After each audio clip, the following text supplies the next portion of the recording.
Welcome to the SAG Foundation Conversation. I'm Dany Margolies. I'm currently the executive editor at Backstage. We are honored and delighted to be speaking with Judith Ivey today.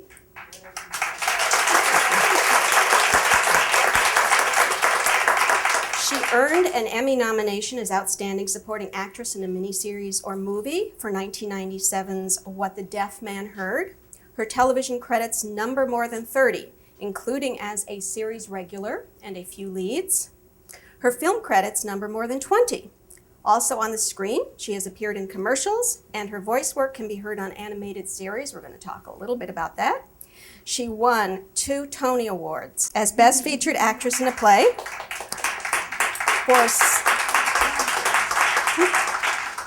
for Steaming in 1993 and Hurly-burly in 1985. I think we're going to talk a little bit about Hurly-burly.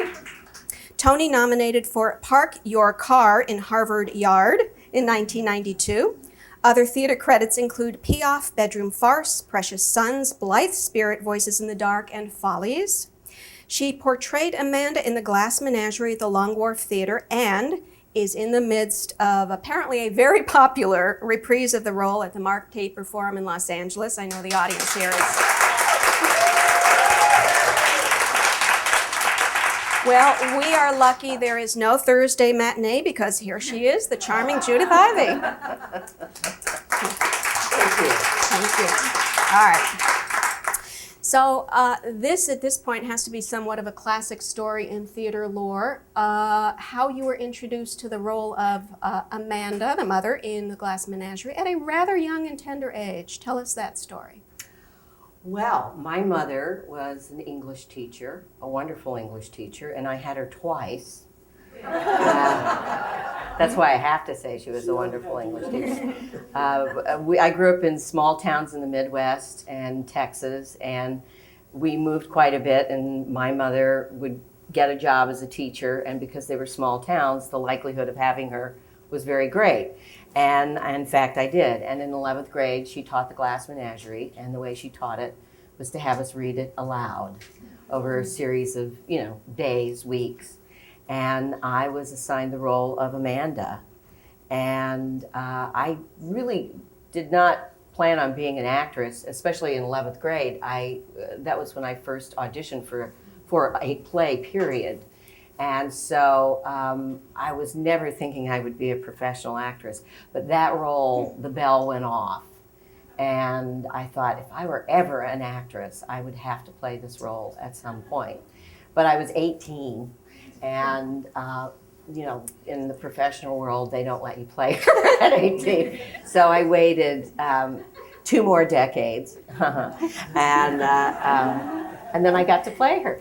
No, it's been far more than 2. So I picked this play up as almost an assignment, although it's such a beautiful play. Probably in the past 10 years, at least once a month, and just sort of like pick a scene and read it and play with it for 20 minutes or something. So I was very eager to create my Amanda when Gordon Edelstein called me and asked me if I would like to play the role. And he said the right thing when he called, which was, "You're actually too young to play this part." So, of course I said yes then.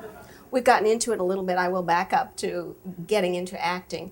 But you and he had a discussion, and you told him what you thought the role should be, which was a little bit comedic. I said, I think she's hilarious, and if you don't agree with that, then you should not cast me, because we'll make each other miserable, because I will be looking for every joke possible.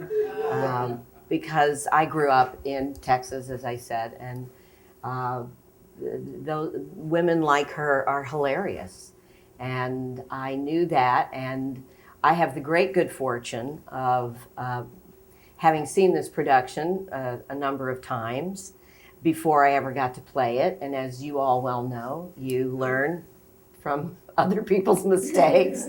And so I knew what I wanted to do, and I felt that I never saw the humor portrayed.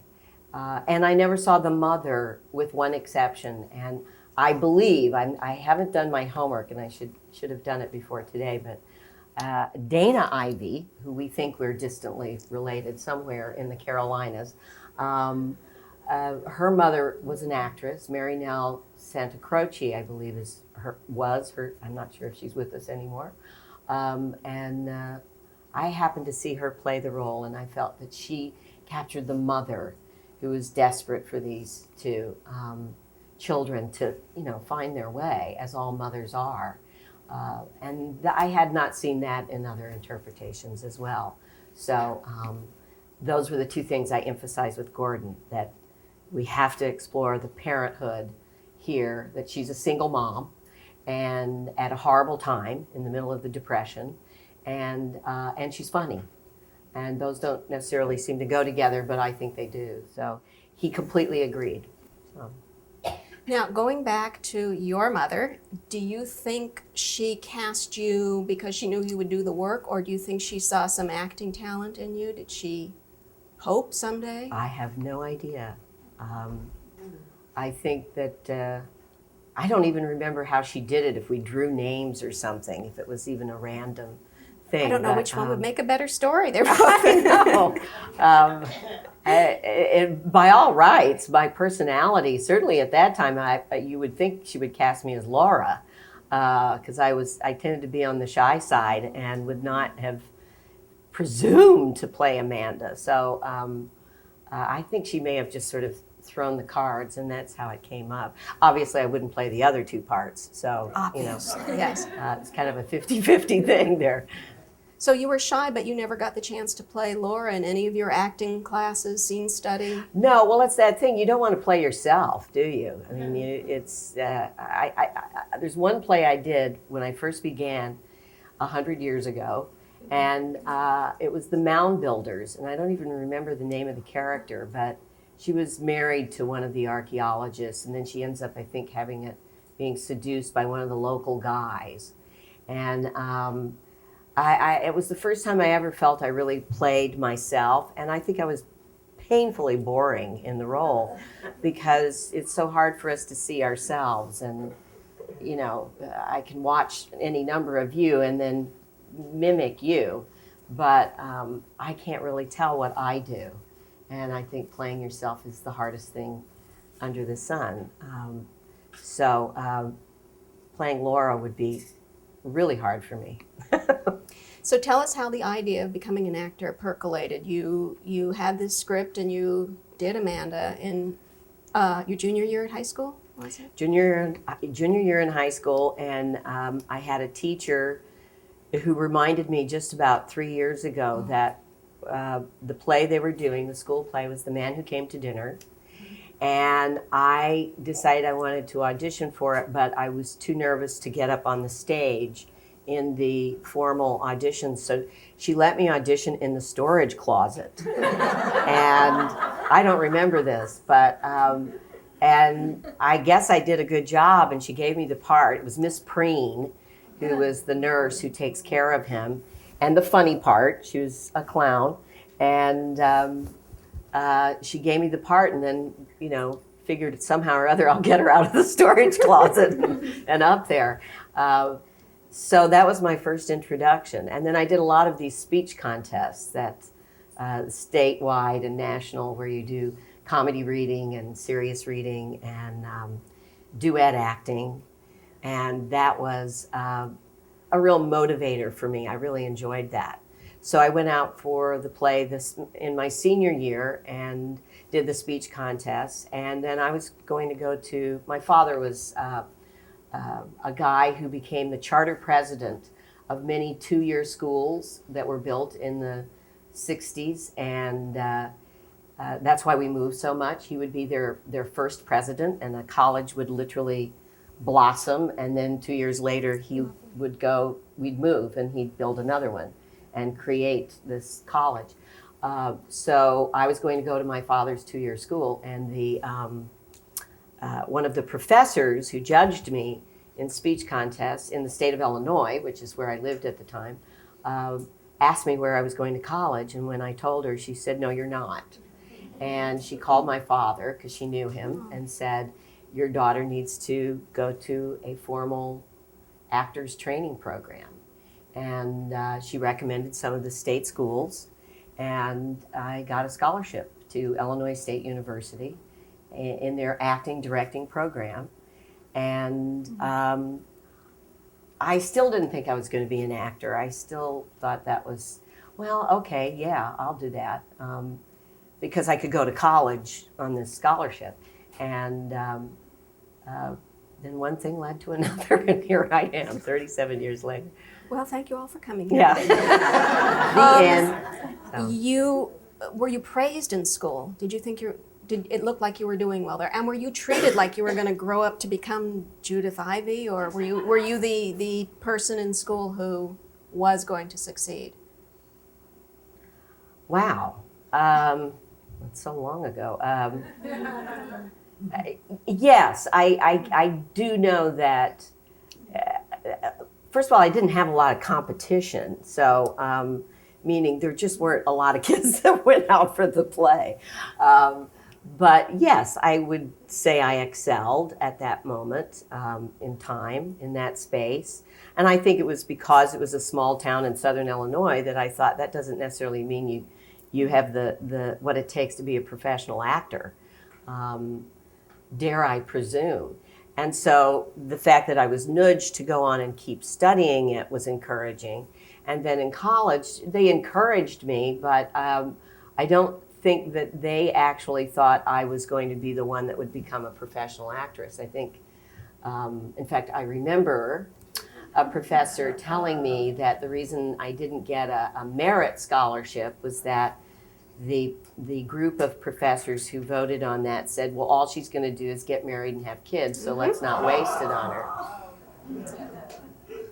Guess how wrong they were. I am married and I do have kids, but fortunately I can do it all. And oddly enough, they gave it to another actress who got married and had kids and didn't become a professional actress. But, yeah. I'm a little lost in my thoughts here, but that there was always someone, which I share with certainly students I work with, that there was always someone there nudging me, always someone encouraging me. And that plays a huge role in my career, because I'm always looking for the exit door. I'm always thinking it's over now, and or this is the end, and that's fine. You know, this has gone on far longer than I ever thought it would. So it's fine if that's the end, but there's always someone who's saying keep going, and so I do. Okay, I think next the people who said keep going were Joseph Papp. You worked with him, and you worked with the Goodman Theater in Chicago, not too shabby either. How did you get your foot in the door there?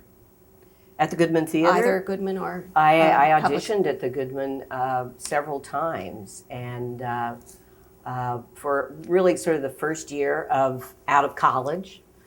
And I was cast in The Sea by Edward Bond, one of the strangest plays ever written. And I had the smallest role in the play, and a young actress had the next to the smallest role in the play, and it was a funny part, yet again, a comedic part, and it wasn't going well, and they swapped us out. And I remember they put ashes, you're at a funeral and they put ashes in your hand, in that character's hand, and she faints, and the ashes go everywhere, and she could never faint and make the ashes go everywhere. And once again, because I was getting to observe, I figured out how I would do it. And then when they asked us to trade parts, then I could do my fainting ash bit, flying ash bit. And that was my first legitimate professional role at the Goodman. And then it perpetuated playing second lead, third lead for many plays after that for about 5 years. And then I decided to try my hand at New York. And you would just go on auditions and get cast in these fairs? Okay. I want to find out at what point you got an agent or a manager. How early on? I've never had a manager. my first agent was preceding the Goodman Theater because Chicago at that time had was number one. You're going to help me with this, maybe. Number one in the nation for voiceover, national voiceovers, and number two for national on-camera commercial work. And the Mayor Daley at that time didn't like film being shot in Chicago because he said they misrepresent our city. So there wasn't a lot of film work to do there. It was mostly a commercial market, but a terribly successful one.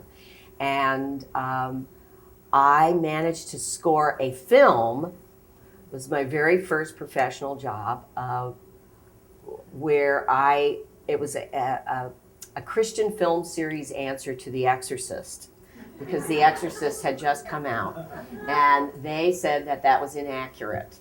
And they wanted to show that anybody can perform an exorcism. You don't need a priest, because it was a fundamentalist group. And it was a scripted, like an hour and 10-minute film.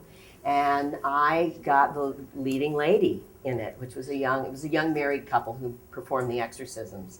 And I assume this was your first non-comedic role, or yeah, although some of the lines cracked us up so much that it became comedic for us.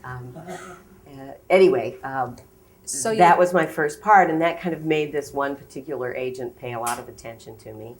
And then literally within a week after that, I got a bologna commercial, national bologna commercial, and then I got another one, and I don't remember what the product was, but it was a kind of trifecta there that made her say, "I want you." And then I was with her the rest of my career in Chicago, and stayed very close to her, even though I wasn't there in the years that passed. And then when you moved to, I guess, New York was your next step? I packed up. I was actually in a production from the Goodman called Much Ado About Nothing. It was called Much Ado About Nothing. And well, I've told the story before, and I think it's on camera, so I'll just tell it again. It was something that was true, and it's true, I think, of regional theaters everywhere, is the concept that if you're from New York, you know how to do it better than if you live there. And they kind of forget that everybody came usually from somewhere other than New York. So that can't be the actual measurement of talent. And I lived in Chicago for 5 years and did very well. As I said, I had this wonderful commercial career, and I did theater all the time. And but I could only be the second or the third. Every once in a while, I'd get to play Juliet in Romeo and Juliet. I keep gesturing over here. Concetta Tomei is in the audience, and she was. She was my mom when I was Juliet. She was the mother of the bride. Mother of the bride. Even though we're the same age, so go figure. Anyway, there were rare opportunities to sort of climb there was a ceiling, as they say. And so I was playing Margaret the Loudmouth Maid instead of the ingenue, which I felt I should have played. And they had replaced her because she had a speech impediment. And but rather than replace her with someone from Chicago, they went yet back to New York and picked yet another actress who became a great friend of mine, so I'm not casting aspersions. But the whole concept of, I realized there was a limit here.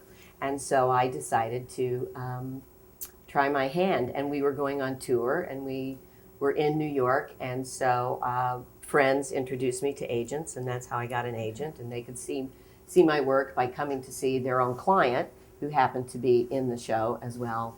And so I managed to get an agent in New York very easily because I had spent time in Chicago and had a resume. I belonged to all the unions. It was an easier transition, I think, than if you were coming right out of college. So you got some film roles, finally. I don't know which was first, Harry and Son, or Harry and Son was first. Yes, I had to seduce Paul Newman in my very first movie ever, which was a dirty job, but somebody had to do it. And he directed it. He directed it and starred in it and somewhat co-wrote it, really. I hope we get a chance farther down to talk about some interesting advice you've gotten from your directors, but he had a very terse response or a terse note for you. Yeah, I had a scene where I had to walk through a garage and see Robbie Benson in a car, and I was kind of a hot to trot gal and a big flirt, and the character was, not me, the character was. And so he wanted a shot of me from behind of me walking through the garage and then seeing him. And I don't know how I was walking that made it different, but he said, let's do another take, and he came over and whispered in my ear, pinch it.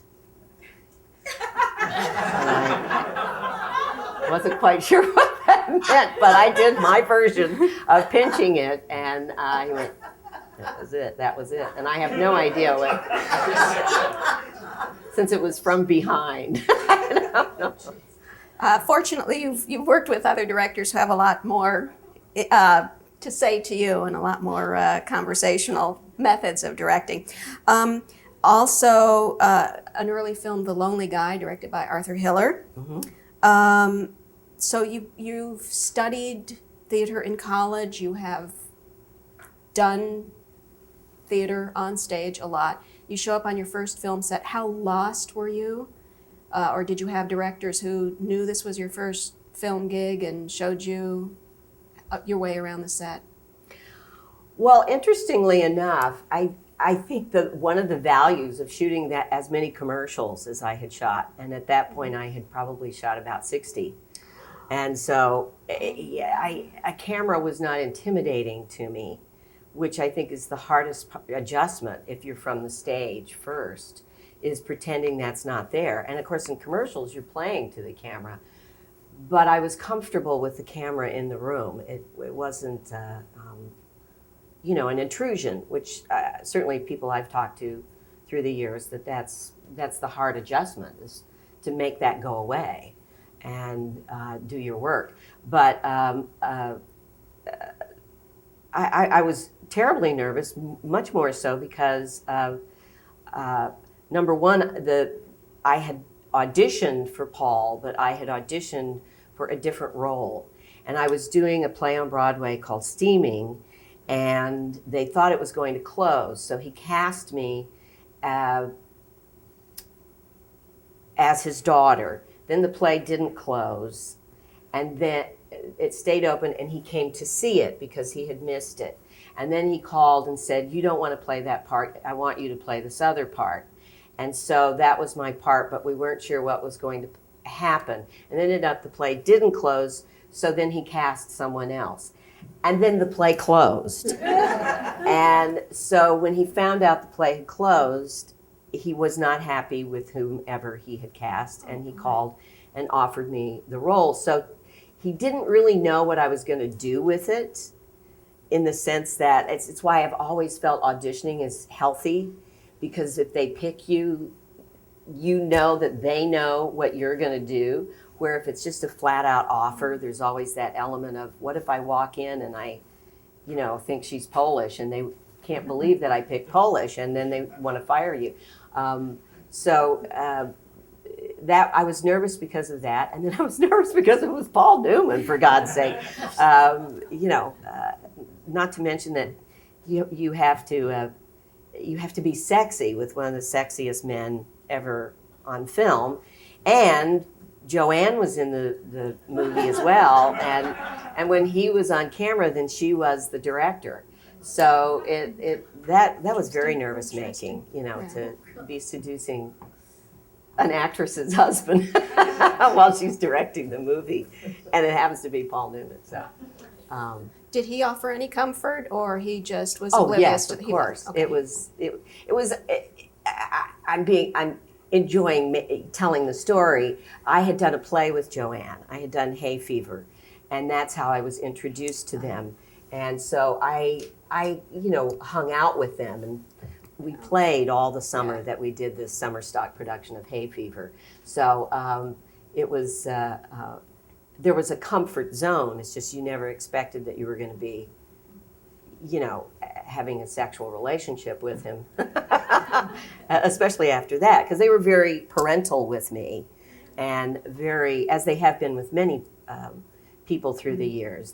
That's one of the gifts of meeting them and working with them, is their generosity and their support, that they came to everything I did after I met them. They rarely missed anything, so. Nice. Did you make any horrific mistakes, your early on-screen films?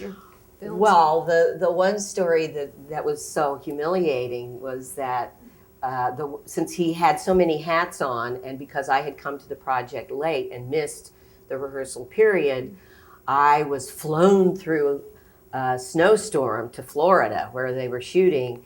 And so my rehearsals were squeezed in and around the shooting schedule. So they would bring me to the set, and I would just sit around and wait. And at the end of the day, one of Paul's traditions was bags and bags of popcorn arrived as just a snack to get through, the end of the day's shooting. And so I was nervous, and I went over and I kept popping popcorn and eating it and drinking Coke, which I don't do normally. And all the sodium, I had a reaction to it, and my lips swelled. And so I had to do this seductive scene with my lip, It wasn't on camera, thank God, but, Very, very popular today, though. Yeah. What smart things did you notice, either Paul and Joanne doing, or when you were on Lonely Guy watching Steve Martin or Charles Grodin?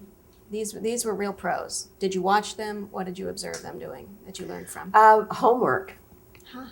There's discussion. There's you don't just get up and do it. Steve used to he wrote a lot of the Lonely Guy scenes, he and Charles Grodin, and they would come to my trailer and read them to me and see what my reaction was. So they were testing waters. But of course, then I laughed at everything because I thought they were so funny. So they quit doing it. She has no credibility. She thinks it's all funny. But they did their homework, and certainly Paul and Joanne did that, and came to the work with stuff that wasn't even done in the room, and then did work in the room. Not a lot of wasted time talking about something. That was a great habit that I learned from them. There's time to talk, and then you get up and you do it. Otherwise, if you keep talking about it, you never do it. That was, I think, his genius as a director was, you could say pinch it. Now, that's interpretive, but it's interpretive. So you get something for that.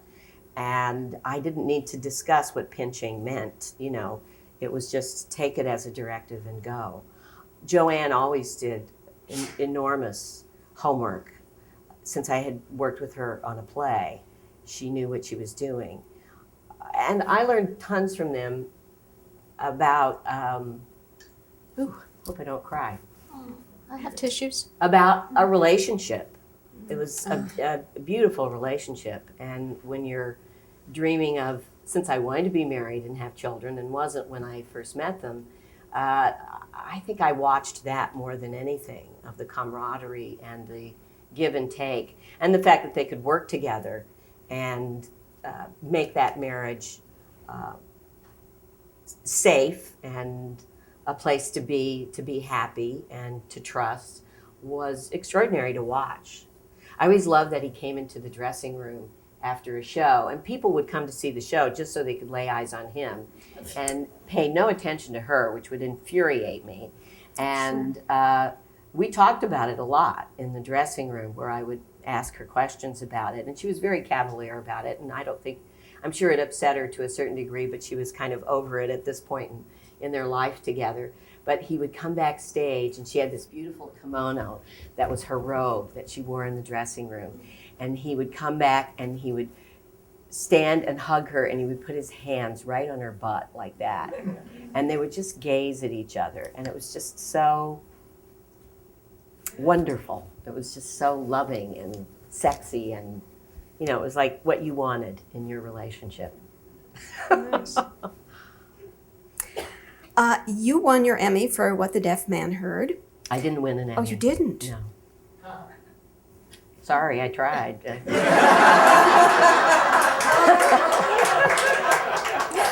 I was going to ask you about researching on the internet, because now, of course, all the actors research on the internet. I assume at some point you had to find a way of researching before there was a scene. You were nominated, Emmy nominated. I was nominated. Okay. Yeah.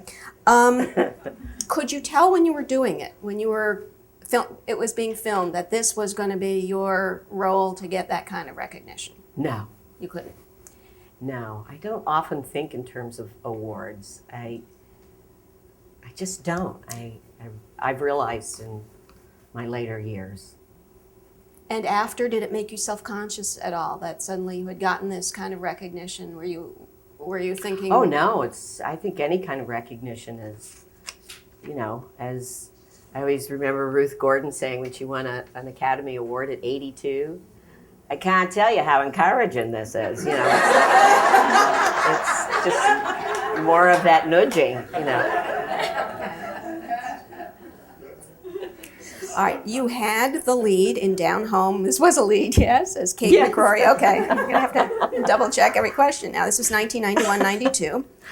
How much input did they give you into creating the character, background, dialogue?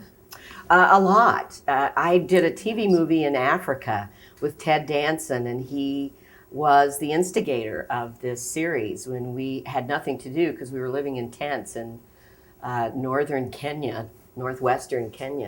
And so after dinner, you just sat around and talked. There was nothing electronic, you know, you couldn't do anything but be human. And he asked me if I would ever do television, and I said, well, yeah, I don't really want to live in LA, sorry. That's always sort of a little dream in the back of my head. And he said, I'm going to work on this. And he went away, and a year later he called me and he said, I think I have the right writer, and I'd like for you to come out here and meet him and talk. And he sort of used loosely my story because he set it in Texas, and since I am a Texan, he chose that state, and I was the successful businesswoman who found her fate in New York, and then her father's business was in trouble, so they bring her back. She comes back, and she's going to save her father's business, and she's such a great business person. And then she decides to stay. And it's sort of the formula, you know, that a lot of TV shows use. And then he used the Texas aspect of it. And I said, I really hope that she's geared to be a little more Lucille Ball rather than a straight person, a straight female lead, that I would rather have some of the kooky, zany stuff that we all love that Lucy did. And he gave me that. Did you feel you were carrying the weight of the show on your shoulders, or did they make it comfortable or easy for you? No, there were 5 wonderful men. It was me and 5 wonderful men. It was really an ensemble piece. It never ever, you know, became too heavy-handed. No. But you finally got your lead, so that was nice. Yes, on TV. Yes. Did you watch that show being cast? I don't remember. Right. I think some of it, yeah. I think I read with some of them, yes. Well, I, at some point I want to ask you about what you notice about actors you've watched being cast. Should we go into that now? Because I know you've Sure. also directed. What do you remember about some of the actors who've been cast in either series or your plays? What do they do right and what do they do wrong in general? Wow. Well, the greatest thing I've learned becoming a director is to know that everybody, maybe there are exceptions, but the rule is everybody wants you to be the one when you walk in the door, because it makes their job easier, that you've now solved the problem. You're it. I found her. I found him, whatever. And that was something I could say I did not think when I walked in the door, even though I love to audition, even though I think it's important to audition, rather than just blanketly take the offer. There was always that part of me that thought, you don't want me here. You don't really, you don't need it. And that, you'd have to overcome that before you gave a great audition. And that's what I learned when I became a director was no, everybody, and if anything, there's just a little bit of disappointment when maybe you're not quite right. But I've kept files and files of people who impressed me, and sometimes you don't get to have the final say. The playwright has a final say, and since I've only directed the theater, and so you may have to go with who's your second choice because the playwright considers them their first choice. So I've held on to pictures and resumes of people who I thought were brilliant, and I wish that someday I'm going to cast them because they're brilliant. The biggest mistake, I think, is coming in with either that chip or apologizing for being there. And I know it's a big instinct that, I'm sorry, I don't want to take up too much of your time. And it just puts the director in such a defensive place that they don't need to be, because in fact they're so excited that you're there. You may not end up doing what they need, but it doesn't mean it was wrong. That's another thing I've learned, is that they just have a different idea. Casting directors, when they're really good, I think cast a wide net. So there's a wide choice, a range, because some directors I don't think are very articulate about what they want when you talk to a casting director first. And consequently, they may bring in a whole batch of people that don't suit the director at all because they haven't been, clear about what their vision is or who their vision is as this particular character. But those are the two biggest, is having some kind of an attitude or apologizing. Let me go back to your filming some of your television series. Are you conscious of continuity at all? Mm-hmm. You are. Mm-hmm. What do you do to make sure you're helping out? Well, I try to remember stupid things like where my hands were on a particular word, where my especially if I know they pick that shot, print it, then I play back immediately what I did, so that you don't have that horrible moment where they cut it together and you were going like this, and then they cut back to you and you're going, like this or something. And you think, shit, why didn't I, oop, I said a dirty word. You had a 1-year run on Designing Women. I think that's going to get some applause in its final season, 1992-93, playing Bonnie Jean Poteet. Reputedly, the role was initially offered to Bonnie Hunt. Is that vaguely, you didn't know? News to me. News to you. And there it is on camera. There it is on camera, if it's correct. First of all, do you care about these things? Do you care? What? Do you even care that it was offered to somebody else first? Any of the roles you've had, does that matter to you? Do you feel? That's a good question. I guess I don't. I mean, especially if it's come to you, then lucky you, that it worked its way to you.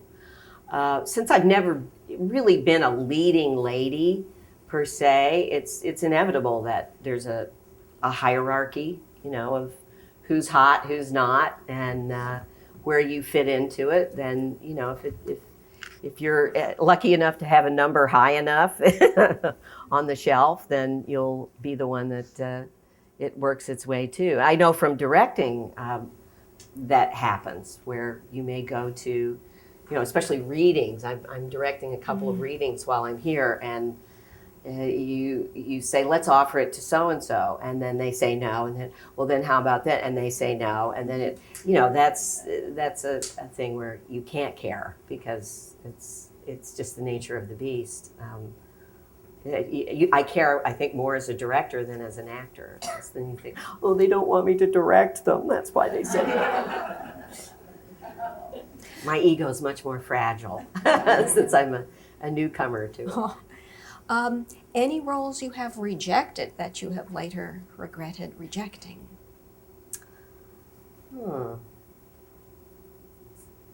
I don't think so. I actually don't think so. I've regretted some that I dismissed and I didn't go in on them, and I was being encouraged to go, and I was just kind of full of myself, if I'm going to be honest, and thought, I think that's a stupid part, I'm not going, and that would be Misery. That was kind of a stupid choice on my part. I thought it was a chauvinistic script, That was what was going on in my life at that moment. That's interesting. And she did very well. You've done voiceover. You are Eleanor Sherman, the mother of the critic on The Critic. Mm-hmm. Do you have any top voiceover tips you'd like to offer for actors doing voiceover here? No. Really? No, seriously. You're actually giving me more credit. I don't think of myself as a voiceover person. I've never really managed to break into that. That was an anomaly. It was the year I was pregnant with my son, and my agents were trying to help me find something to do while I grew, and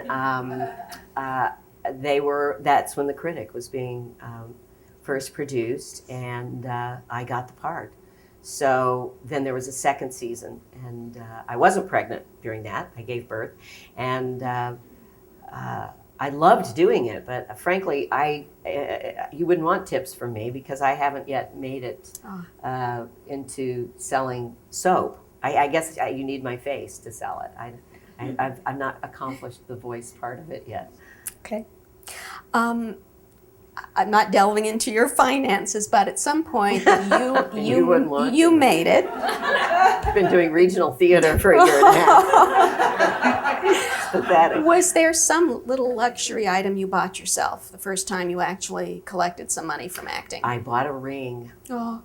I bought a very special ring. It was an antique ring. And I eyed it and eyed it and eyed it and walked by the store. And I think it was all of $100, but at that time that was probably more like $400 or $500 now. And you deserve that ring. You deserve that ring. So I bought it. I still have it. All right, you do go from role to role. You really have been working, and it's talent. I understand that. How do you refresh yourself each time you step into something? Or step out of it?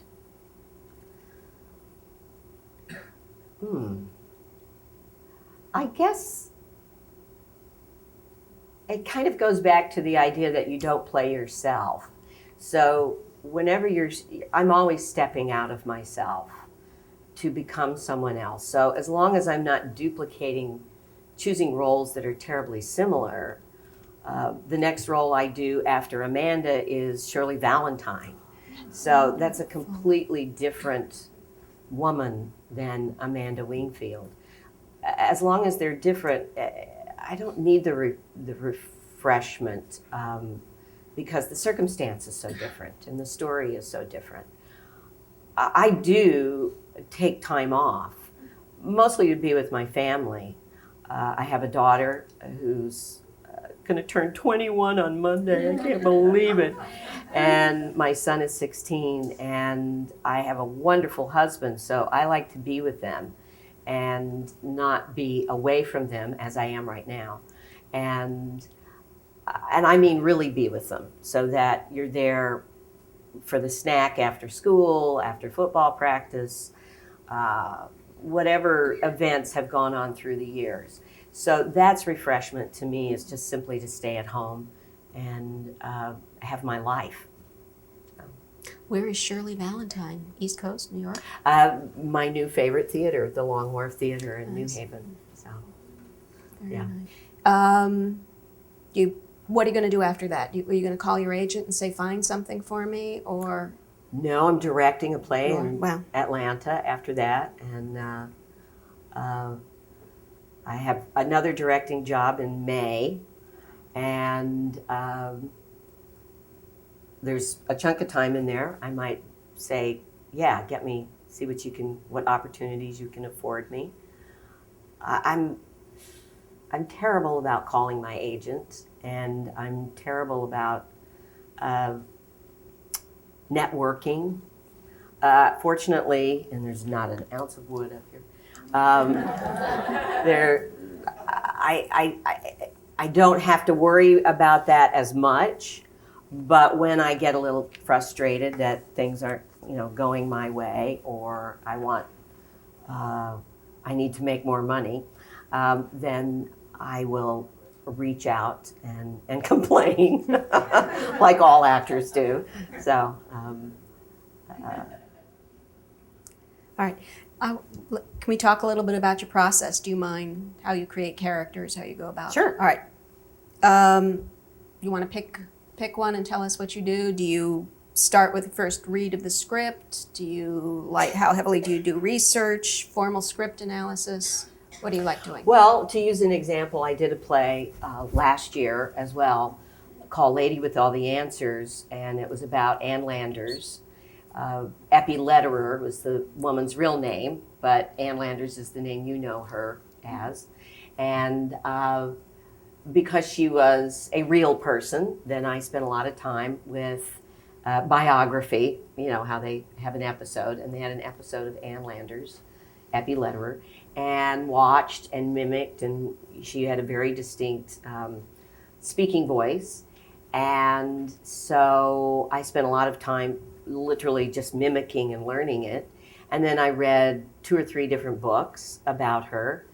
And I was given access to her daughter, who is also a columnist, Margot Howard. And she was very generous, and I just made lists of questions about, did she use her hands a lot? Because in biography, it's an interview situation like this, and I think people behave differently than when they're, up walking around and animated. And so she helped me with that, did she wear her glasses around her neck? Did she put them down?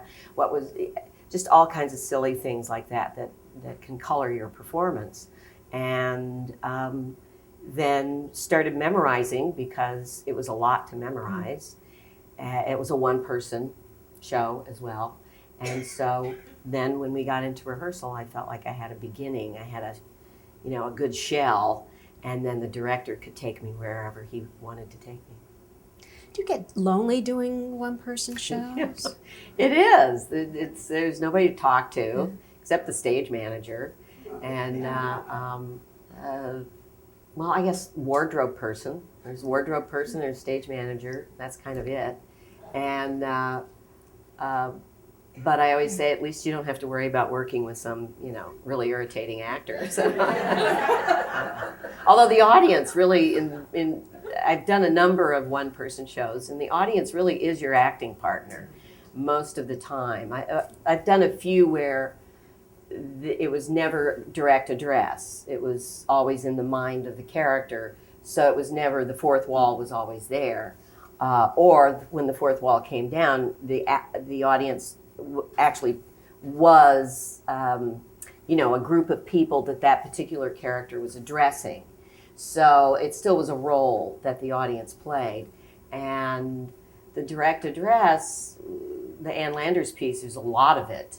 And you rely on them responding, because she was known for her surveys. So the play itself has a lot of hand-raising moments of, how long have you been married, and things like that.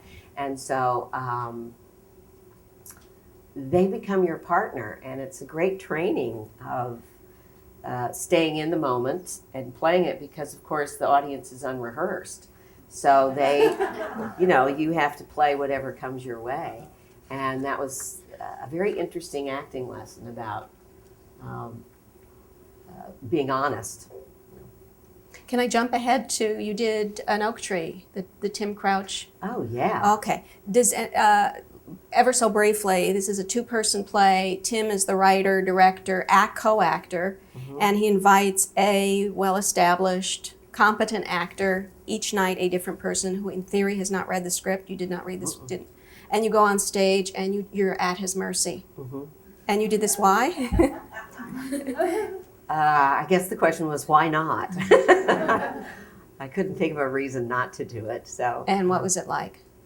It was terrifying. It was absolutely terrifying and fascinating. And once again, it's about that being in the moment. You learn how you can get so reliant on the moments we all stack together as actors.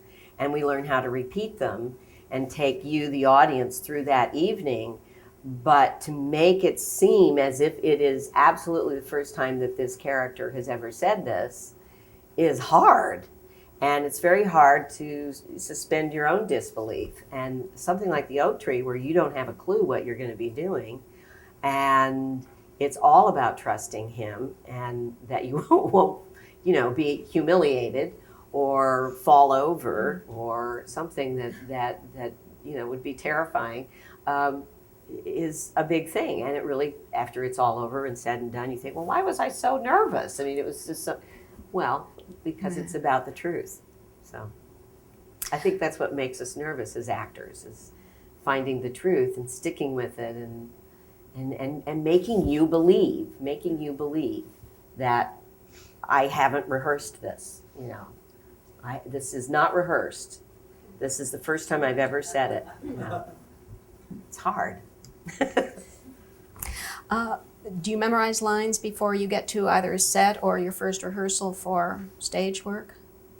I don't normally, because I'm afraid I'll be trapped in a choice that if my partner has come up with their choice and it's a better choice and I can't play my choice with their choice, how many times am I going to say that? Then I want to stay open to what that other actor is bringing. I think if you map it out in advance, then it just closes the door too quickly. And then do you try to hurry up to be off book, or you let it sort of happen organically, and when it happens, it happens? Yeah, it happens. Memorizing lines has never been a problem for me, so I don't worry about it. Nice. On set, do you like improvising? I'm a terrible improviser. I'm a terrible improviser. I will come up with 42 ways to say one line and the motivation for it, but if you rely on me to write it, then you're in trouble, because I'm just not good at it. Every once in a while I'll have a brilliant moment that will be straight out of my mouth and not in the script, but it's too rare. It's not a good idea. As a rehearsal tool, do you like it, or not? Doesn't do it for you? No. Doesn't do it. If you're going to work with a script, then work with the script. Make it work. If it's about improvisation, then I need to go back to school for that. I somehow missed out on that. It was that, and I bemoan now at my ripe old age that I haven't done more classical theater, and I wasn't really trained classically. I certainly was given a wonderful, wonderful training, but the emphasis was not on the classical. Do you like to rehearse full out? You do. For film, you'll go all out and Yes. starting early in stage. It irritates me when actors don't. That chin went out real fast. I don't get it. I mean, it's a limited amount of time, especially in film. Yeah. I mean, you really don't get to rehearse. So if it's so limited, why are you throwing it away? It's selfish. Well, I think. Now I need a glass of wine or something, right? And then, And how much do you like to, you're hitting my buttons. how much do you like to share character discussions with other actors? And you can tell us your Bill Pullman Subject Was Rose's story too, if you'd like. Oh, Yes. ooh.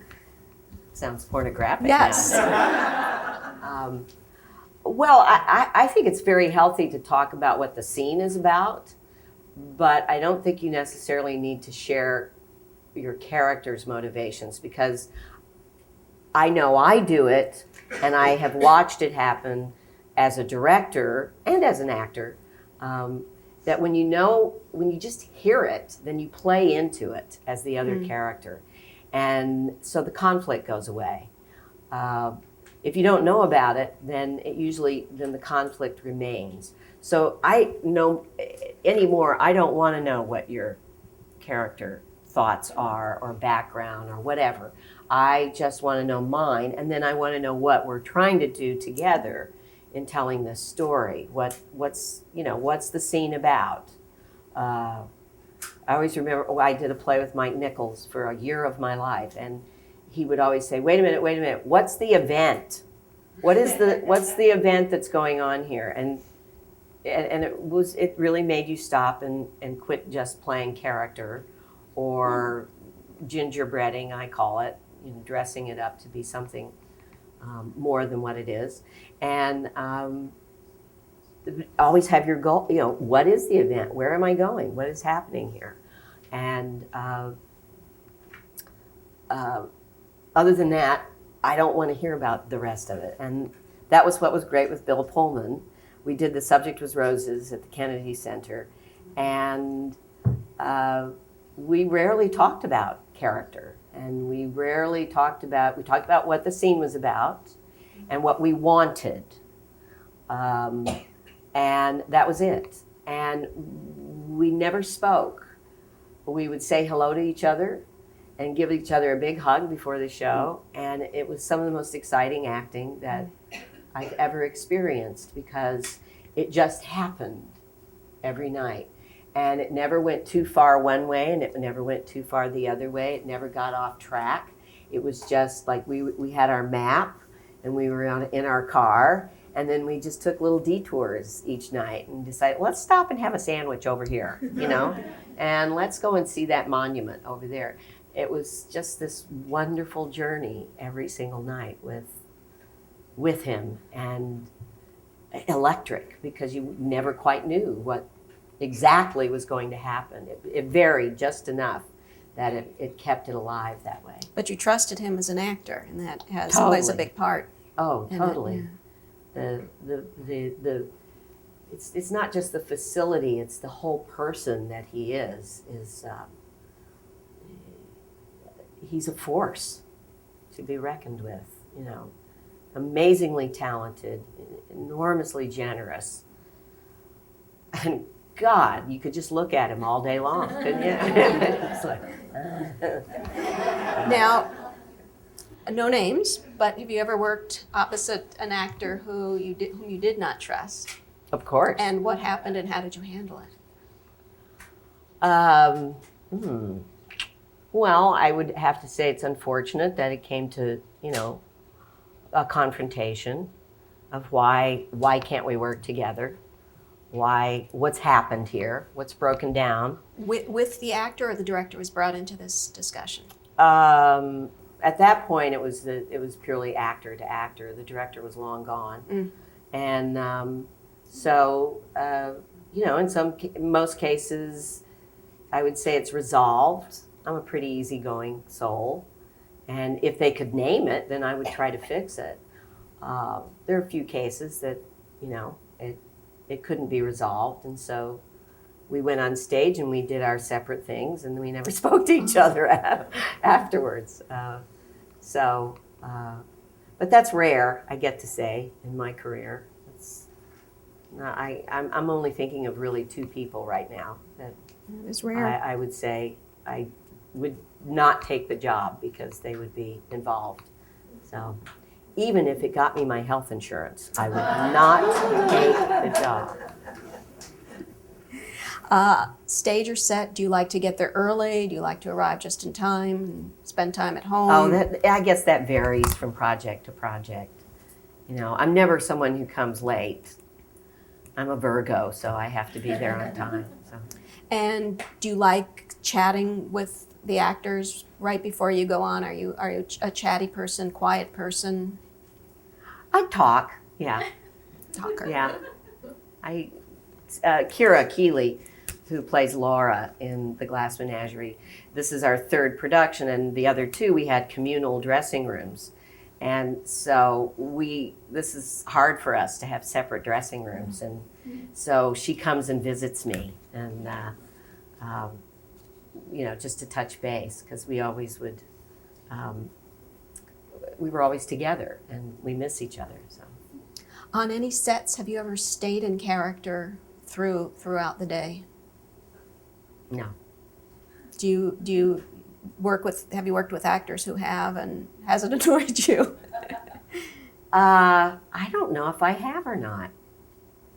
I'm not aware of it. I assumed that whomever I was receiving was also what I saw them do on camera. So it was, if they were not that person as themselves, I didn't know that. So does that make sense? Yes. Yes, it does. After I said it, it sounded. You did one project that went from stage to, I think, one project that went from stage to film. That was Brighton Beach Memoirs. So you were in the world premiere here in Los Angeles. Is that? No, I've never done it on stage. You didn't. No, okay, I was only in the movie. Okay. Working with Gene Saks, though, how was that? Wonderful. What sorts of conversations did you have with him about characters? Well, we had the great fortune of going to Brighton Beach and hanging out and rehearsing out there. So you could be somewhat in the neighborhood, although the neighborhood of Brighton Beach, that story was a different neighborhood than it is when we shot the movie. But you got the flavor of the place, and then Gene is a theater director, so he approaches it much more about character and motivation, and lets the technical side of the camera be taken care of by someone else. So we had a lot of exploration and knew who we were. You know, it was a big joke that Blythe Danner and Judith Ivey were these two Russian Jews, you know. How did that happen? Did they ever tell you how that happened? Well, I guess it's... Why am I hesitating? Neil Simon saw me. I won my second Tony. And he saw me at the Tonys and across the stage and went like this. And he called me and said that he'd had this flash that I should play Aunt Blanche, which I don't know how that came to be, but he did. And that they had already offered the role to Blythe. So Blythe and I had worked together in other productions, so that was kind of fun that we would be playing sisters. And the one thing I was going to tell when we were in Brighton Beach, then I would walk around and listen to everybody and sort of mimic and go off in the corner and try to, you know, and then go back and stand by them again. And we had a dialect coach who also worked with us. And at one point, Gene Saks said, I never thought I would say this to you, Judy, but you're too Jewish. So I had to back off from my Brighton Beach dialect. That's good acting. So. Musical theater, you were Sally and Follies, Desiree and a Little Night Music. How did you even think of, had you studied musical theater in college? I actually started out doing musical theater. Okay.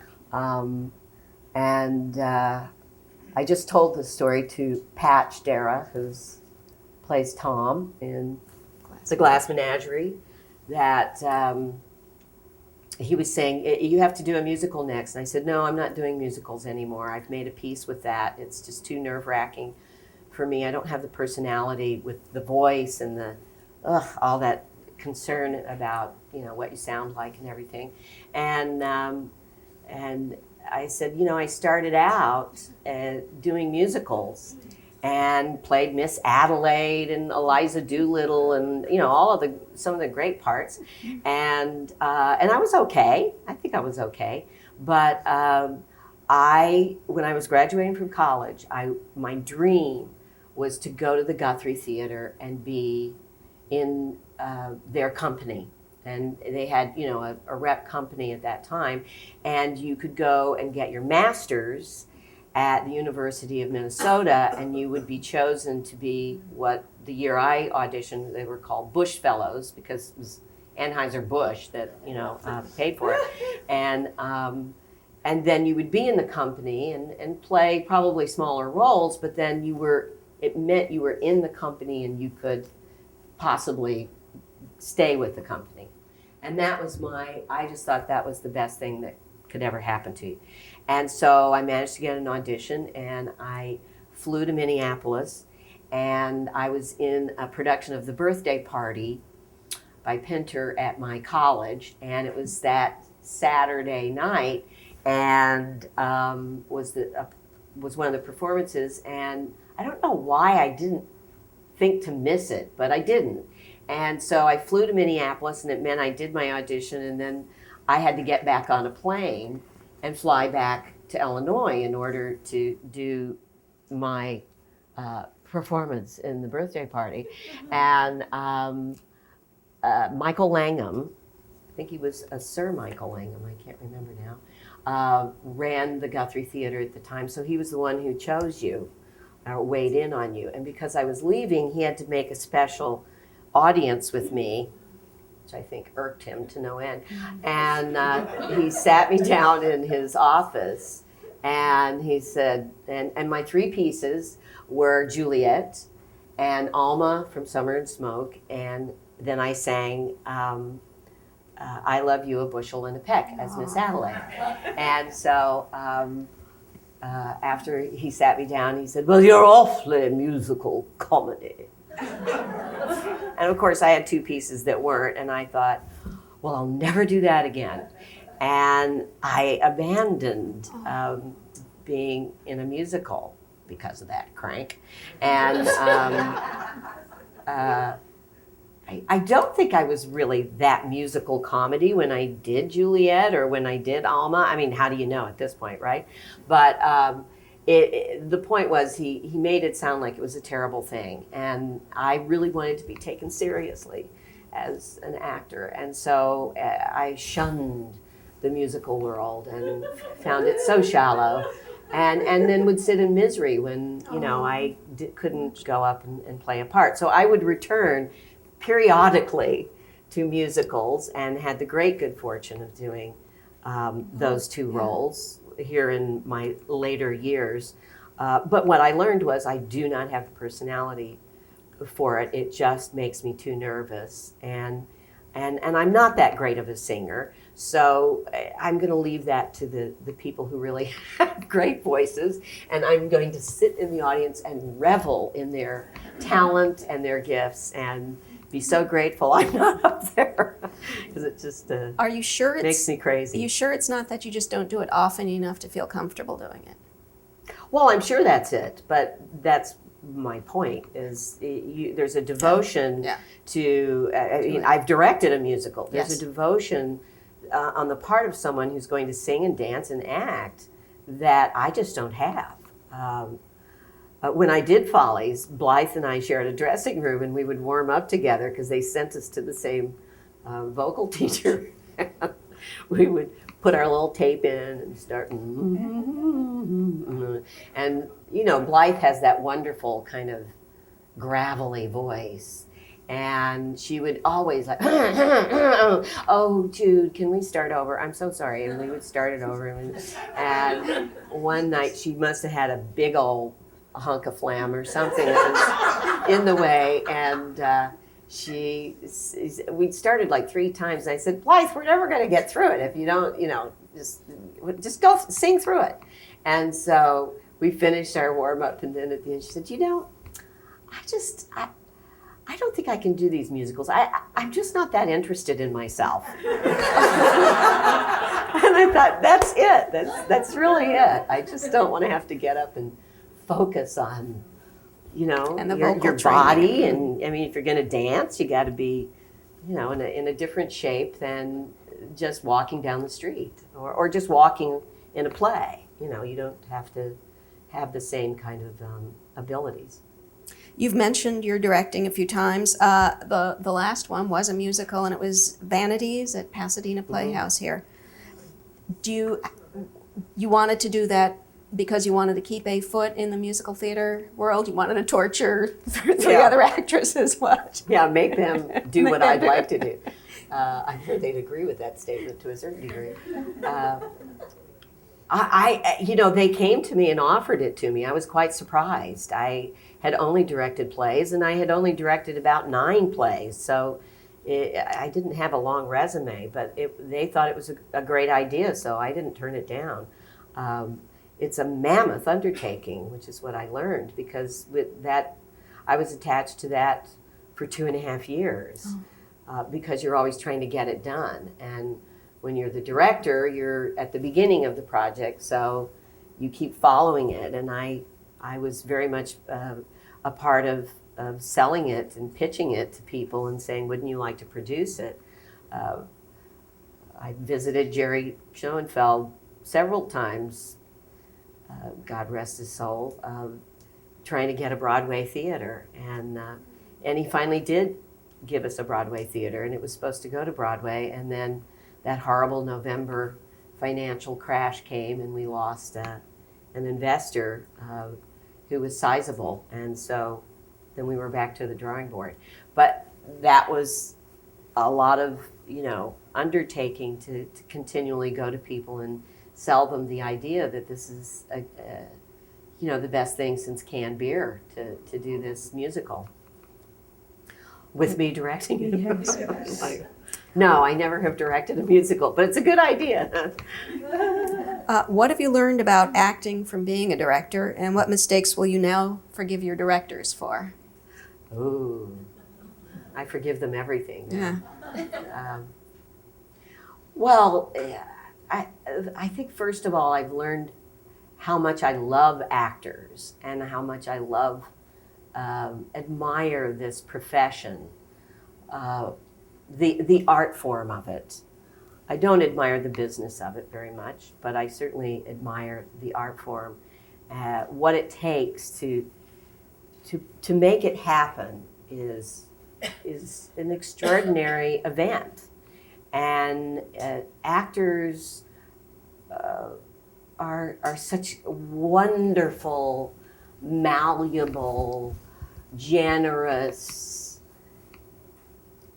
inviting, creative, imaginative souls. I mean, it's astounding, especially when you just sit through an audition process, and it's just what you see that people come up with is phenomenal. And if there's 10 choices, there's 100, and that 100 come in the room many times. So that's the first thing I've learned, that this is a great profession. I've learned that we're too hard on ourselves, and we need to have a lot more confidence in what we're doing. And there are so many elements that don't support that. So it's tough to be your own, shrink and your own cheerleader and your own mother and all the sources that we can go to have people tell us we're wonderful.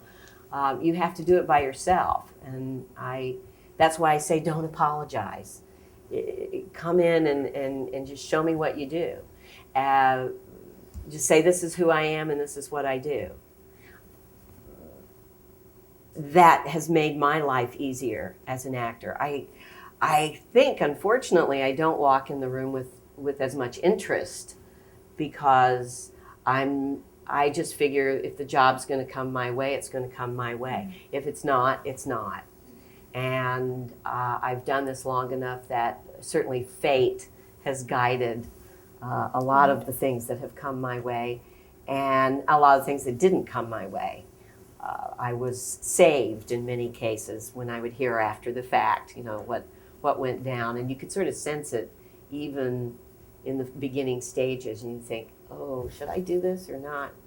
I think I won't. And then you find out, woo, saved. I was saved. The only directors, I guess the only thing I would hold against them is not directing and sitting there and waiting. And I've worked with some of them, and some of them are very well known. And I was quite surprised that they didn't direct, that they just sat and waited and said, I don't believe you. I think, well, gee, I don't believe you either. What a thing to say. And not help, If you're not going to help me, if you're not going to guide me, then you can leave, because I can direct myself. We all can, right? Don't you think? I mean, I think it's true. You shouldn't on a certain level, because then you're eliminating your fellow actors. But there certainly have been many instances where there wasn't a director there. And so you went, okay, I know what I'm going to do. And then you just take care of yourself, right? So. Well, speaking of good directors, you've got Gordon Edelstein now doing Glass Menagerie. How did you finally get to play this dream role of Amanda? He just called me up and said, I have this idea, and you're too young to play the part. And the answer is yes, but, and then what we've discussed earlier. But you knew him before this? Our daughters and our sons all are in the same private school. And so I knew him socially. So join your local PTA, that's the advice. There's networking. Yes. Yeah. And you talked about her age a little bit. What was age appropriate for her? Mm-hmm. What other things did you work on with him? I mean, I know we've only got a few minutes left. But. Well, I felt that he came to this, with a concept that was innovative. I've certainly never seen it directed that way before, where Tom is actually Tennessee Williams trying to write this play. And we didn't change a word. We kind of added a few little echo things where words are repeated. But for the most part, that's the thrust of it. And when he had already cast me and then called me and said, I have this idea, I want to hear what you think. And it sounded fantastic. Because if you, of course, have read anything about Tennessee Williams, the Glass Menagerie is autobiographical to a huge degree. And so it was a nice, almost like a lid over a cake. It just perfectly fit and allowed us to do the play as written, but with this innovative approach. And it really kind of redefines the play for another generation. I know not everybody agrees with it. I've had a few discussions with people who felt that it was, changing it up too much. I don't agree. I think it's a huge hug to Tennessee Williams. And as I point out to the people who've had arguments with me, if you read the foreword, Tennessee Williams actually wrote a paragraph where he encourages this, where the truth has to win out, but there can be many ways to reach it. And so I think personally he would love this. I think he would love it for the humor, because he always found his characters very funny, and it always threw people. He was asked to leave the rehearsals of Glass Menagerie because he laughed so loudly, and they thought, this isn't funny, And so I think he would be happy with our approach. Now, these people who are coming to you and telling you you're doing it wrong, at what stage of your work did you allow them to have this conversation with you? Certainly not early on in rehearsals. Well, it was backstage after they saw the show. They would wow, say kind of nervy, what but... well, I don't know, some of them are people who've been around a long time, so they have earned the privilege of saying, I think Tennessee, they knew Tennessee. So, you know. That's why the classics are good.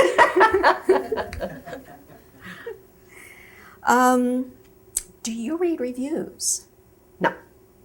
Okay, fair enough. I read them after it. You do? You know, then I see what they said. I mean, it's kind of hard to escape them. People sort of tell you anyway. But it's that when you actually see the words and the moments they isolate, it just screws you up. I think the good ones screw you up more than the bad ones. I'm just cocky enough to just get mad at the bad ones and think they're full of crap. But the good ones, then of course you start thinking about it, and then the moment's gone. You know, it just never to be repeated again. Right. So. Right. Any reviews that made you change your acting technique, or any life-changing reviews? No, I don't think reviews are for us. I think they are for people trying to figure out how to spend their money. Mm-hmm. And you know, it'd be terribly unprofessional of me to change anything because a critic No, didn't but like afterwards, you know, a critic says... Oh, I see what you mean. Yeah. No, with all due respect, I think there's some really good critics, but no. Okay.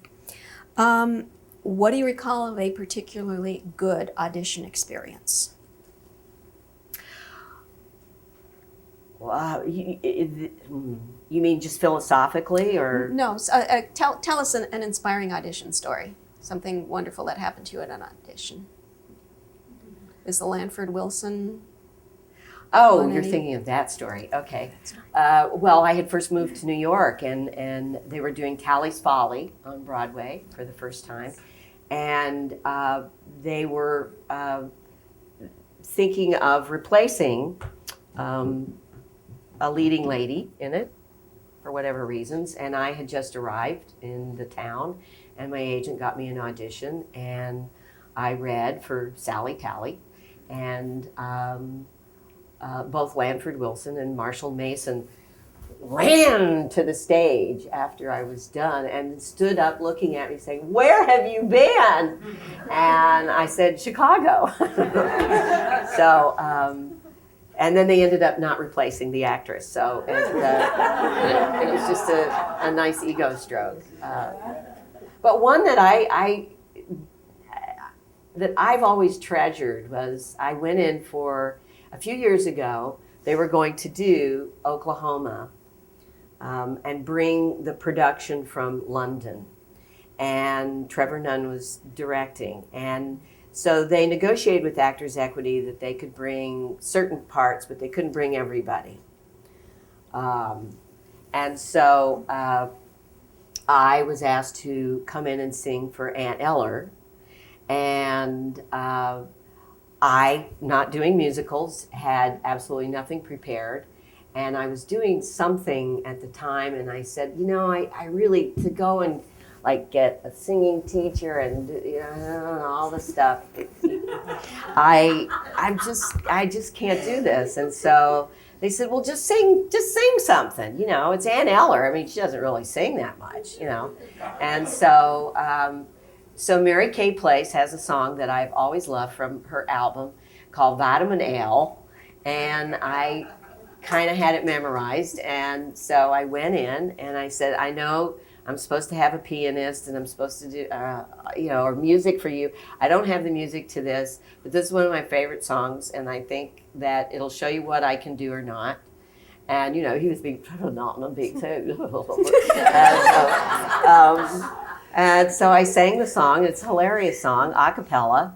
And he ran up to me yet again and said, "Oh, my darling." And they offered me the part. And then the negotiations broke down with Actors Equity, so Oklahoma was delayed and didn't come in for a while. And then when it did, they did come back to me, but I already had a job, so that was the end of that. But I loved every moment of that audition because it was so off the cuff. And I wasn't nervous, and I just sort of made it my own. And it was always a great lesson. And I remember leaving and not, you know how you play back the audition, you think, all right, did I do that? And you're like reliving it, and of course you can't really relive it. And I didn't do it after that. And I thought, this is such a great lesson, because I really didn't care whether I got the part. I mean, I cared, but I didn't have that investment. And I had such a good time at the audition. And it was a musical audition, and I hate them. So, you know. Any embarrassing auditions? Yeah, I auditioned for Woody Allen for a movie, and it was in a big townhouse on the east side. And after I finished the audition, I walked into a closet. It was, I was like, Very presidential of you. oh. And stayed there, or no? Well, I mean, how long can you? I mean, you know it's a closet, Yeah. right? Once you get, but I was, oh, I'm sorry. And so, of course, we made jokes about it. And I auditioned for him yet again, and I was 8 months pregnant with my daughter. And he put me in a chair that was like one of those beanbag kind of chairs, you know? So your knees were like here, and I had this huge belly. And so he had to like grab me and like lift me out of it. It kind of became a running joke with him, was, you know, you are the greatest source of humiliation in my life. You audition in front of casting directors? Or Yeah. usually, okay. Strangest thing a casting director ever said to you? Oh, I don't know. I don't remember. Not good. Good thing not to remember. You know, in my lifetime, casting directors didn't exist in a funny way. It's my career has spanned. You remember this, right? I don't know what you're about to say. Oh, well, there wasn't a casting director. There was a person who ran it, but it didn't have. It wasn't. I don't know how to say this. There was no import to being a casting director. No power, no creative control, nothing.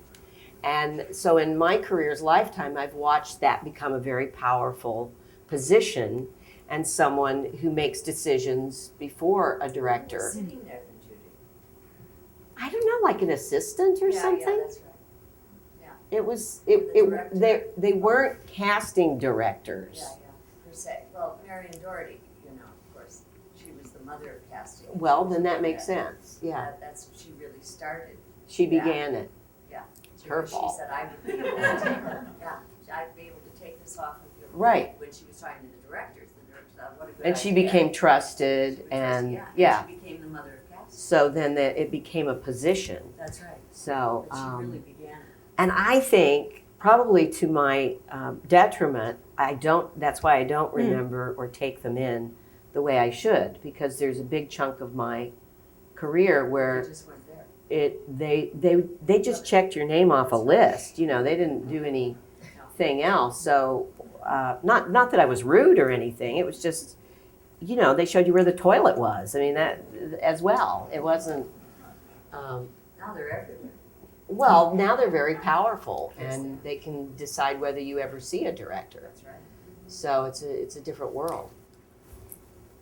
Whose acting technique have you admired? There's so many. I feel like I've made a conglomerate of so many. I think there's something wrong with all of them, and I think there's something right with all of them. And so I just sort of pick what works for me, which is what I think anybody should do. You know, the whole idea of I have to live the character all the time. Yeah. You know, it's that, what is that story they tell about Dustin Hoffman and Sir Laurence Olivier? Why don't you try acting? That I kind of ascribe to that. I don't get that, you know. It's like I've never understood the starving artist concept. I want to be paid for what I do, and I can do a lot of different things. I can record books. I can actually act in front of a camera. I can get up on a stage. I can. You can and you will, and you did commercials, and yes, you did, and so and you worked. But I want to make a living at it. I don't want to, suffer for my art in a off Broadway theater. I'm way too much of a consumer. But did you ever have a character you found either very difficult to portray or very distasteful to portray? Ooh. Well, when I played Martha in Who's Afraid of Virginia Woolf, I loved so much about her, but it was very difficult to live with her. Because despite this, I put my character down. The characters do live in you for the period of time that you are portraying them. And I would say she was the one that, because she's so sad. I mean, she's pathetically sad. And so when you did put her down, but you still had to get up and put her back on the next day, there was just a profound sadness that stayed in my body, that stayed in my life, and my whole perspective of life kind of went askew while she was, the thrust of my work for 8-9 weeks. But it's a role that, is a gift to any actor to get to play despite that, because she's four-dimensional. She's not just three-dimensional, she's four-dimensional. Pretty standard question, but roles you would like to play that you haven't been offered yet? Well, I'm almost there for Mary Tyrone in Long Day's Journey into Night. That's probably the one that's, peaking up the most. I've always wanted to play Margaret in Henry VI, Part 3, just because I love those big old speeches that she, and her, stuff. But I'm so bad at this. I've just, that's it. That's all I know. The bulk of my career has been new plays, so I think of it as the role hasn't been written yet. It hasn't been. When Gordon called me for Shirley Valentine, I've carried that play around. I love that play, but if you ask me in a formal setting, I can't think of one play at all except Long Day's Journey into Night. I want to sort through the audience's questions, but I'm going to leave you thinking or answering this. Some interesting direction that you've gotten that you have carried with you over the years. So either something from one of the directors who gave you good feedback and worked with you, maybe Mike Nichols or Dan Sullivan, somebody like that in particular pieces. And you'll excuse me, I will be listening, but I want to check here.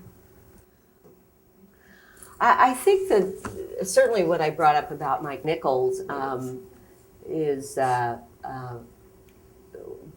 possibly the most important thing a director ever gave me, because you can use it as an actor or a director. It's the thrust of what we do, and no one had ever framed it up for me that way. Recently, just in this incarnation of the Glass Menagerie, there's a scene. It's the last scene of the first act, and I was given a note by Gordon that seems like you're just going out there, and I'm not really sure, like the top of the, why is she out there? And I said, I don't know anymore. I've lost that. I don't know. So what do you think? And it's just a great magnet, that pulls you back to what is the important part of the story. And it's so easy to do, and it's also the easiest thing to lose. Because if you're doing great character work and you're really, staying alive and being honest, you can easily lose the the beginning, the reason why you're there and what your character wants. So that would be number one. Dan Sullivan is a wonderful stage director, I think. I don't know how much film he's directed. Expose my ignorance. But when it came to character, I felt he could give you situation. And by that I mean how your character fits into it. And he always was so good at, I did a play called A Fair Country by John Robin Bates, and played a woman who was basically an unmedicated manic depressive, very bright woman living in South Africa, even though she was American. And she was a very unhappy person, but incredibly funny. And the reason he pointed out to me, the reason she's funny is she says something inappropriate for the moment. That's just remember, everything she says is done with a lack of no censor.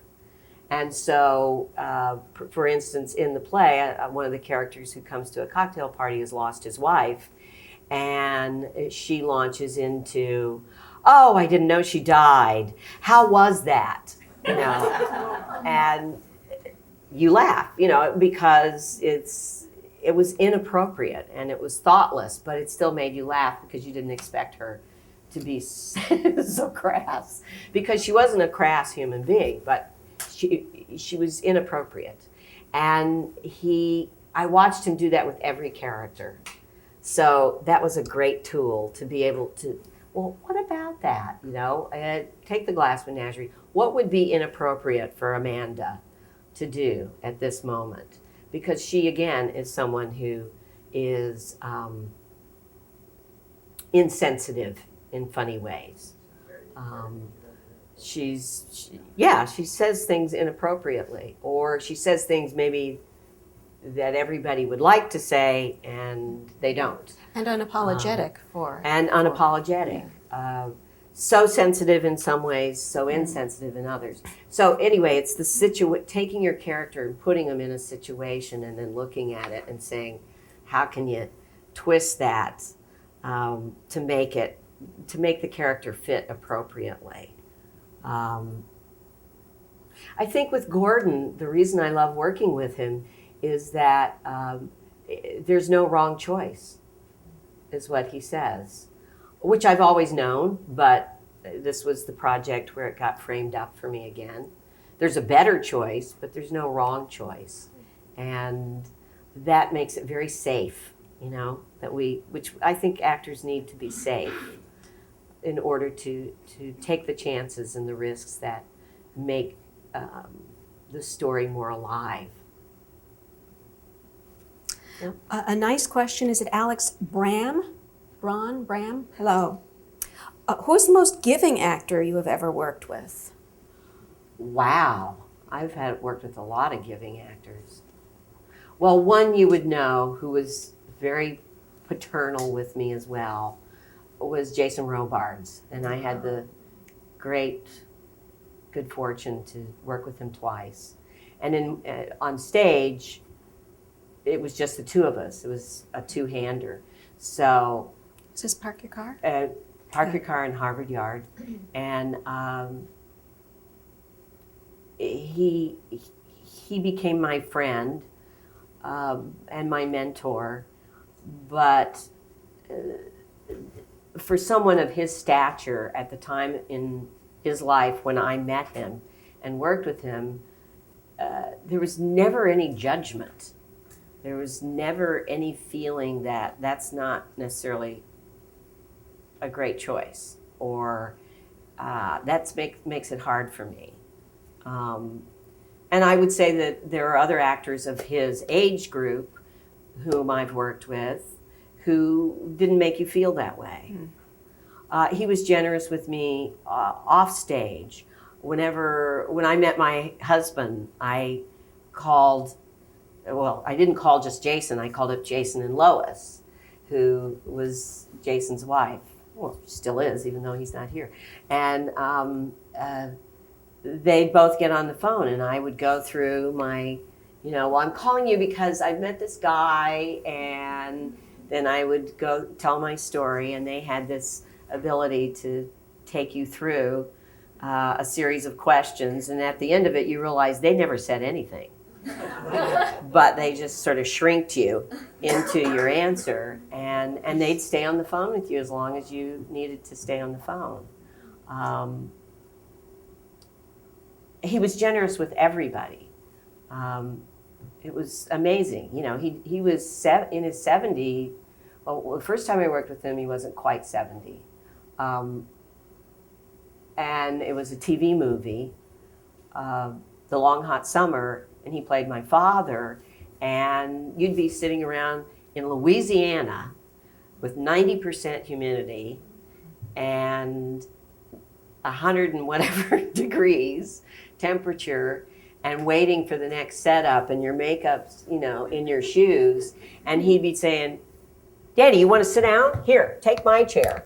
And so he would, everybody was, it was a real lesson to watch him in that environment, and how everybody is the same. Everybody has a job, and we're all here to do it, and nobody's better than anybody, and nobody has precedence over anybody. And that was definitely a gift to witness that, and then be the recipient of it, was extraordinary. Yet another Amanda fan who says absolutely inspiring is Mona Lee Wild. Wants to know, although you probably don't get nervous anymore, is there a special thing or ritual you do to calm your nerves? I have to just run lines. I've realized it's just my greatest fear. As I say, I'm not a very good improvisational actor, so if I were to ever go up, I would never ever be able to write what Tennessee Williams wrote. So therefore, I just go over the script over and over. It's almost like a mantra before I go on. In the case of Amanda, she has 6 monologues, and so I just run the monologues and just keep doing them. Even though I've done the show almost 200 times, I've realized it's psychological now. It's not that I'm going to forget it, but I spook myself. And Conchetta asks, do the nerves come and go, or are they present? Yeah. They do. They come. Some nights you have them, some nights you don't. Mm. Oh, once I'm on, I'm on. You're on. And then the nerves go away.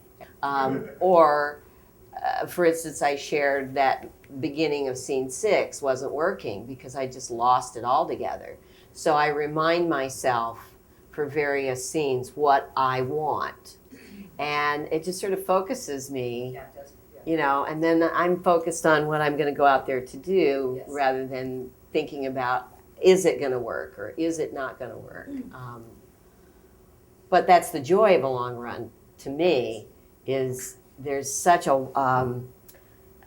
launching pad. It gets wider and wider as you explore it.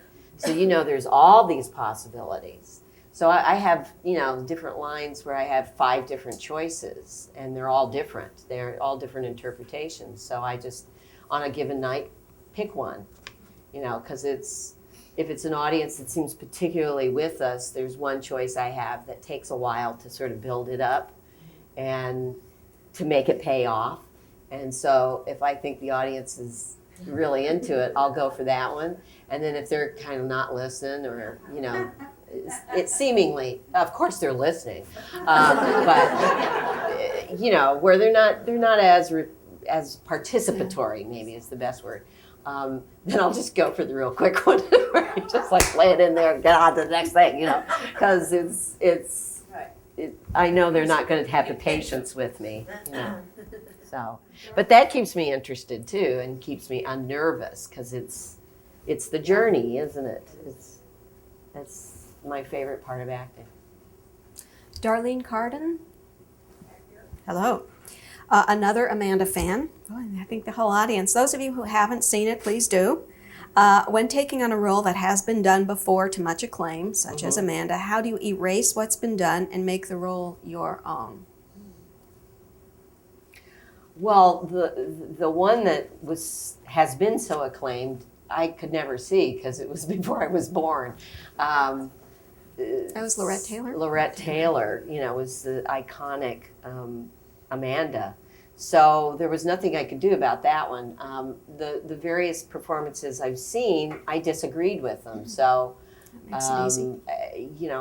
I welcomed the chance to do my Amanda.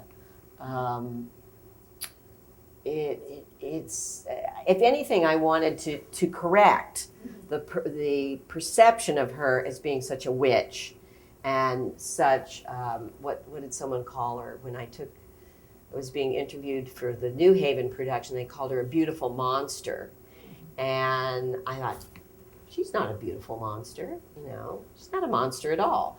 And so there was, if anything, I wanted to change that perception of her. As anybody who's a parent knows, there's no manual. So we're all flying by the seat of our pants, and she's no exception. And that to me it's a disservice to think that she's totally narcissistic.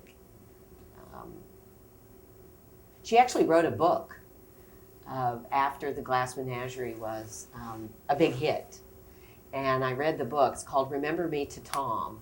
And she had a co-writer, and she wanted to basically show the world that she was not Amanda Wingfield, since she had been identified as being like her. And I had read another biography about Tennessee Williams, and then I got this book and read it. And she's a lot more Amanda Wingfield than she'd like to be perceived. But it was very helpful because it was her motivation that you were reading, at least what she felt was what she was trying to do in various instances, and the stories she would tell and the connective tissue. And then, of course, his perception of her and what he wrote about her.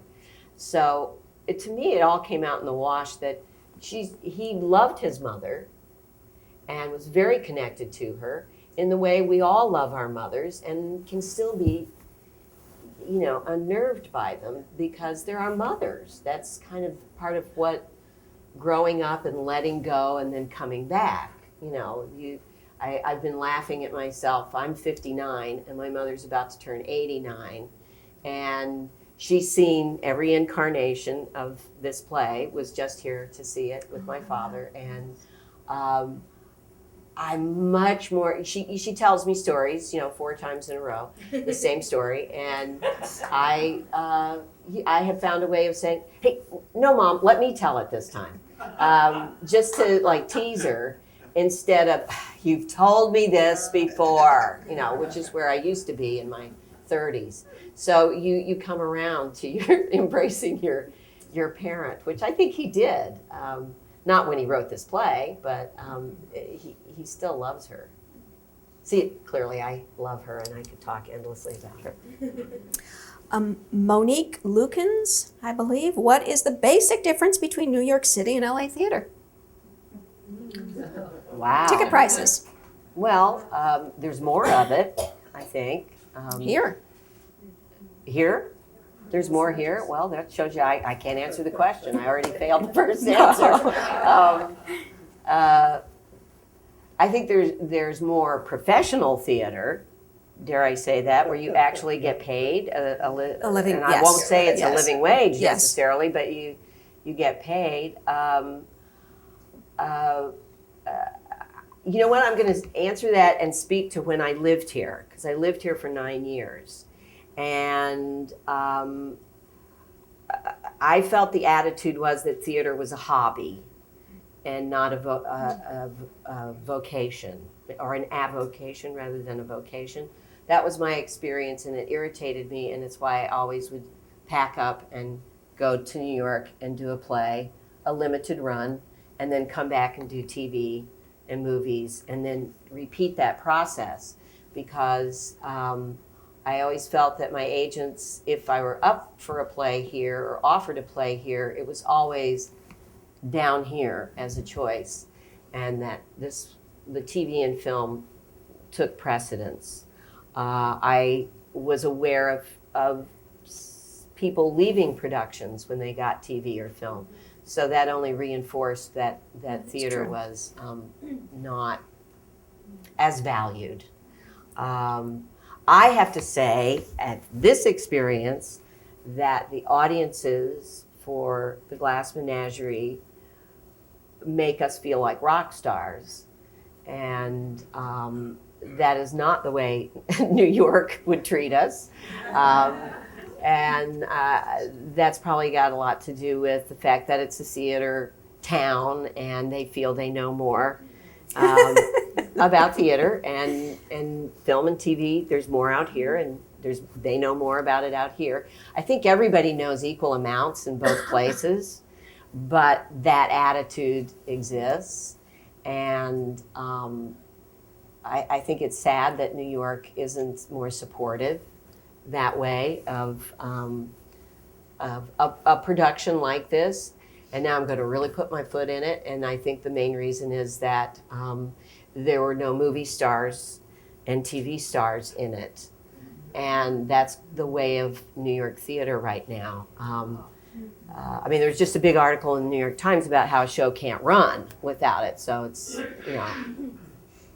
little Judy Ivey's opinion doesn't really have anything to do with it, but it is part of the economics, and unfortunately, it translates into the what's that word I want? That artistic connection and praise. That if a big name isn't in it, then that means it's not really worth much. Can't be that good then. And in point of fact, it's many times the opposite. If the big name is in it, it's a guarantee it's not that good. And I'll get off my soapbox in just a second. And I don't think that's true of LA. And to be honest with you, that's what I thought would happen. That we would come here and we're still not movie stars and we're still not TV stars. And we are being welcomed with accolade that everybody dreams of, and so I hope someday we find some balance of commerce and art. That would make a huge difference in both cities, right? Absolutely. We had more smart questions. I got the signal we have to wrap this up. Shut up. Thank you for being here. Thank you very much.